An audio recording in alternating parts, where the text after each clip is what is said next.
Assalamualaikum warahmatullahi wabarakatuh. Perkenalkan, nama saya Sylvie Liandri dengan NIM 2301113613 dari jurusan Ilmu Administrasi Publik kelas B, Fakultas Ilmu Sosial dan Ilmu Politik, Universitas Riau.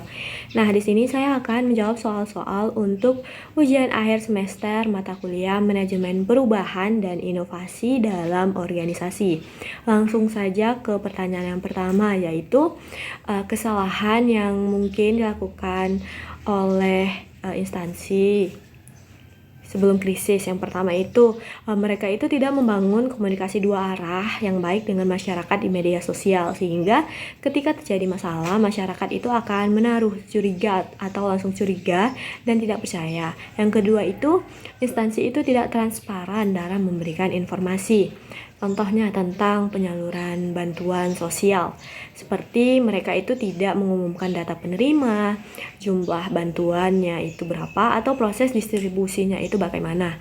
Yang ketiga, mereka itu tidak memiliki sistem monitoring media sosial yang baik, sehingga tidak bisa mendeteksi keluhan atau kecurigaan masyarakat sejak awal. Yang keempat, tidak adanya tim khusus yang disiapkan untuk menangani komunikasi krisis di platform digital. Dan yang terakhir itu adalah instansi itu tidak membangun kepercayaan publik sejak awal melalui keterbukaan dan akuntabilitas, sehingga krisis itu terjadi. Dan kredibilitas mereka itu sudah rendah di mata masyarakat. Langsung ke soal yang kedua, yaitu strategi tanggap cepat 24 jam pertama. Nah, dalam 24 jam pertama video viral menyebar, instansi itu harus bergerak cepat dan terstruktur. Langkah pertama yang dapat dilakukan itu adalah mereka harus segera membentuk tim krisis yang terjadi.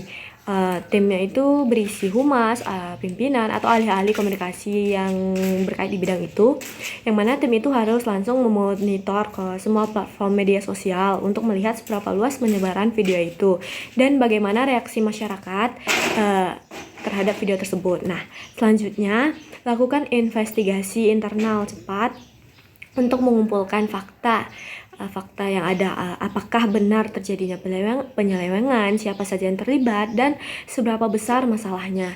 Jangan langsung terburu-buru membuat pernyataan tanpa data yang jelas. Nah, setelah itu keluarkan pernyataan resmi pertama di semua media sosial. Dalam pernyataan ini, instansi itu mengakui bahwa instansi sudah mengetahui video viral tersebut, tunjukkan keseriusan dalam menangani masalah yang terjadi, dan sampaikan bahwa investigasi itu sedang berjalan. Hindari penyangkalan mentah-mentah atau menyalahkan pihak lain, karena hal ini akan dapat memperburuk suasana. Nah, selanjutnya pada jam-jam berikutnya tunjukkan tindakan-tindakan nyata seperti memberhentikan sementara pejabat yang diduga terlibat dalam penyelewengan ini, membentuk tim investigasi independen, dan membuka hotline khusus untuk masyarakat melaporkan jika ada informasi-informasi tambahan. Nah, untuk selanjutnya, berikan update terkini tentang hasil investigasi awal dan jelaskan langkah-langkah perbaikan sistem yang akan dilakukan. Pastikan semua komunikasi itu dilakukan dengan bahasa yang jelas dan menunjukkan bahwa instansi itu penuh tanggung jawab dalam menghadapi masalah tersebut. Nah, jawaban untuk soal ketiga yaitu pesan klarifikasi. Contohnya itu, misalnya, kepada seluruh masyarakat Riau yang kami hormati, kami telah mengetahui bahwasannya beredar video yang menuduh adanya penyelewengan dana bantuan sosial di instansi kami. Nah, kami akan sangat serius menanggapi hal ini dan telah membentuk tim investigasi khusus internal yang bekerja sama dengan aparat penegak hukum untuk mengungkapkan kebenaran ini. Nah, kami memohon maaf atas keresahan yang terjadi, yang ditimbulkan, dan berkomitmen untuk transparan dan pasti akan transparan dalam setiap tahap investigasi yang ada. Siapapun yang terbukti bersalah tentu saja akan diproses sesuai dengan hukum yang berlaku tanpa pandang bulu.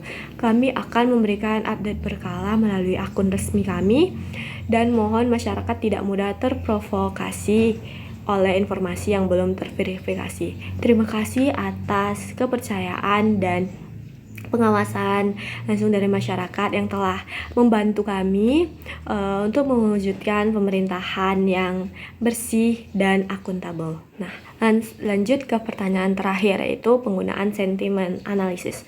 Sentimen analisis ini adalah teknologi yang bisa membantu sebuah instansi itu memantau dan memahami bagaimana perasaan dan opini masyarakat terhadap sebuah kasus di media sosial. Cara kerjanya itu adalah dengan mengumpulkan semua komentar, tweet-tweet, postingan, dan diskusi yang menyebutkan instansi tersebut atau kasus penyelewengan dana yang ada, lalu mengategorikan menjadi sentimen positif, negatif, ataupun sentimen netral.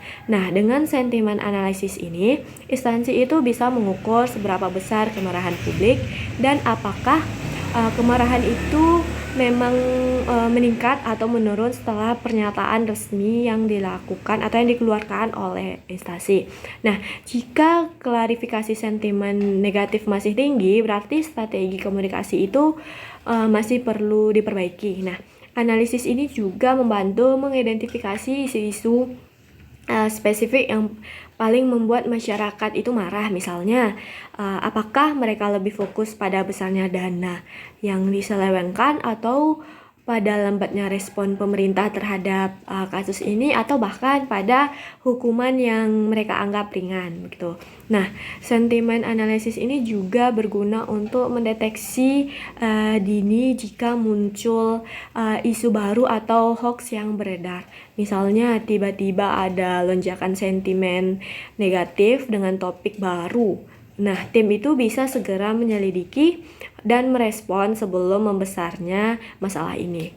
Terakhir, data dari sentimen analisis ini akan menjadi dasar pengambilan keputusan yang lebih baik. Nah, tim itu bisa menentukan kapan waktu yang tepat untuk memberikan update berikutnya, apakah perlu mengadakan konferensi pers ataupun cukup dengan siaran pers tertulis. Nah, semua keputusan ini didukung oleh data real time tentang bagaimana publik bereaksi, bukan hanya berdasarkan asumsi saja.